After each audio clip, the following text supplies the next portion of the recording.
Okay, so this is our part 2। हमारा chapter चल रहा था rise of nationalism in Europe, class 10th का।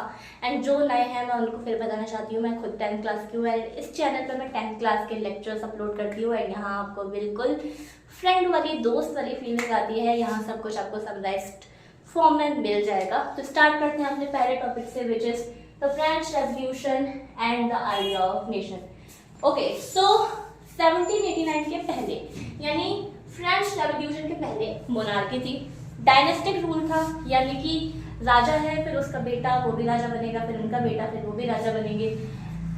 ओके, लेकिन जब फ्रेंच रेवोल्यूशन हुआ फ्रांस में, उसके बाद पॉलिटिकली कॉन्स्टिट्यूशनल चेंजेस आए एंड अभी ये क्वेश्चन आ सकता है एग्जाम में कि सेंस ऑफ कलेक्टिव आइडेंटिटी कैसे डेवलप हुई फ्रांस में। तो ये कुछ पॉइंट्स हैं, आप लोग पेन और पेपर रखिए एंड इसको नोट करते हुए चलिए, बुक में भी इजीली मिल जाएंगे। मैं फिर बोल रही हूँ, पिछली वीडियो में भी मैंने बोला था कि आप लोग बुक लेके रखिए एंड बुक पे जो भी है वो हाइलाइटर से हाईलाइट करते चलिए।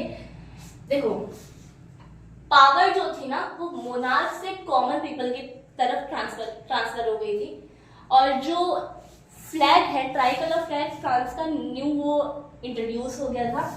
देन फ्रेंच लैंग्वेज को नेशनल लैंग्वेज डिक्लेयर कर दिया था और नेशनल एंथम्स गाए जा रहे थे, ओथ्स लिए जा रहे थे और उसको एक वर्ड दिया, हिम्स वर्ड दिया है बुक में।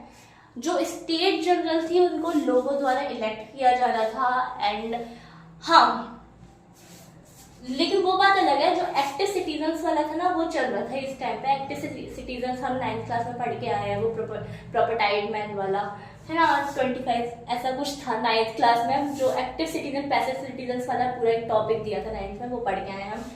एंड हाँ, सेंट्रलाइज्ड एडमिनिस्ट्रेटिव सिस्टम आ गया था। इंटरनल कस्टम ड्यूटीज, यानी कि आने जाने के लिए जो टैक्सेस पे करने पड़ते थे उनको, वो हट गए थे। And standardised weights and measurement आ गया था, यानी कि एक ही वेट एंड मेजरमेंट चलेगा।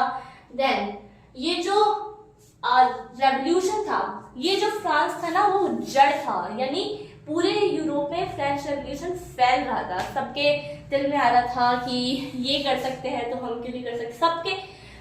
और ये जो रेवोल्यूशनरीज और फ्रेंच आर्मीज थी, ये लोग भी फ्रेंच रेवोल्यूशन को फैलाने के लिए बहुत इंपॉर्टेंट रहे हैं। ओके, अभी सब कुछ ठीक चल रहा था, रेवोल्यूशन हो गया था, डेमोक्रेसी आ गई थी फ्रांस में। लेकिन अब क्या होता है, नेपोलियन की एंट्री हो जाती है। नेपोलियन की एंट्री हो जाती है एंड नेपोलियन देता है सिविल कोड। सिविल कोड को नेपोलियनिक कोड भी कहा जाता है। ये 1804 में नेपोलियन सिविल कोड देता है। सिविल कोड के अंदर पॉइंट्स क्या थे, फ्यूडल सिस्टम अबॉलिश कर दिया था, यानी कि फ्यूडल सिस्टम, ये भी हमने 9th क्लास में पढ़ा है, क्लर्जी, नोबिलिटी वाला, ये जो चीजें थी ना कि जो बर्थ से प्रिविलेजेस दिए गए थे लोगों को, वो चीजें भी रहेंगी, उसको हटा दिया गया था। And then right to property, अगर आपके पास पैसा है तो आप प्रॉपर्टी को खरीद सकते हैं, कोई उसको छीन नहीं सकता है आपसे।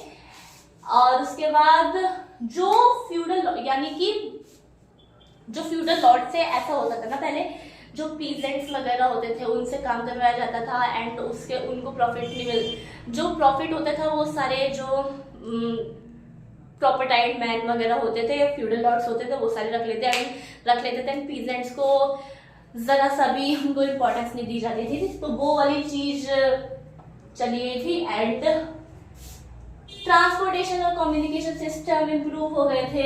गिल्ड रेस्ट्रिक्शन थे वो खत्म हो गए थे। गिल्ड रेस्ट्रिक्शन मतलब गिल्ड रेस्ट्रिक्शन मतलब एक ट्रेडर, दो ट्रेडर, ये सब ट्रेडर्स जो होते थे वो ग्रुप्स बना लेते थे। एंड देन होलसेलर जो है वो डिमांड कर सकते थे कि हमको इतने सारे लोग हैं तो हमको होलसेलर चीजें सस्ती देगा।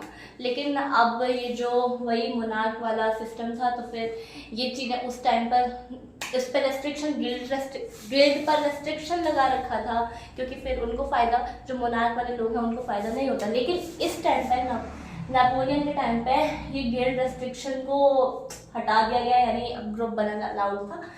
एंड देन ये जो पीजेंट्स थे, आगे आर्टिसंस थे, वर्कर्स थे, ये सारे इन सारी चीजों को एंजॉय कर रहे थे। यानी कि जो लोग थे अभी तक नेपोलियन से खुश थे, मतलब अभी तक ठीक था। हाँ, नेपोलियन ने डेमोक्रेसी तो पूरा डिस्ट्रक्ट कर दिया था, यानी एक तरह से डिक्टेटरशिप ले आया था नेपोलियन, लेकिन फिर भी लोग खुश थे अनटिल एंड अनलेस इसके ड्रॉबैक्स देखो। ड्रॉबैक्स ये थे ना, ये सारी चीजें जो ये जो खुशी थी ये एकदम से हॉस्टिलिटी में कन्वर्ट होगी। क्यों हो गई? क्योंकि इस नेपोलियनिक कोड के कुछ ड्रॉबैक्स भी थे। पॉलिटिकली फ्रीडम नहीं मिल रही थी लोगों को, टैक्सेस बढ़ गए थे, सेंसरशिप एबॉलिश हो गई थी, एंड हाँ, जहां जहां आजादी मिलती जा रही थी ना, वहां वहां लोगों को फोर्स किया जाता था फ्रेंच आर्मीज में जाने के लिए, लड़ने के लिए। फ्रेंच आर्मीज को ज्वाइन करो और लड़ो जाके। तो ये ड्रॉबैक्स के चलते लोग खुश नहीं थे। ओके, सो ये हमारा पहला टॉपिक था, एंड इसके बाद अभी सेकंड टॉपिक पार्ट 3 में आने वाला है। तब तक के लिए प्लीज, अगर आपको मुझे और अच्छी तरह से जानना है तो मेरा मेन चैनल को सब्सक्राइब कर सकते हो। मैं दोबारा बता रही हूँ, मेरा नाम अग्रिमा है, अगर किसी को नहीं पता हो, एंड मेरे चैनल का नाम अग्रिमा चित्तौरिया है। सेम इंस्टाग्राम अकाउंट का भी अग्रिमा चित्तौरिया। अग्रिमा चित्तौरिया पूरा लिख दो, आपको मिल जाएगा, क्योंकि चित्तौरिया बहुत ज़्यादा यूनिक सरनेम हो जाता है ना। ओके, सो प्लीज़ मेरे मेन चैनल को भी देखें, एंड इंस्टाग्राम को भी एक बार देख लीजिए। मैं बड़ी मेहनत से रील्स एंड वीडियोस अपलोड करती हूँ। Okay, thank you so much for watching. और हाँ, ये बैक कैमरा से मेरा चेहरा बहुत गंदा आता है भाई, एक तो चश्मा लग गया है। चलो कोई बात नहीं। Okay, bye bye.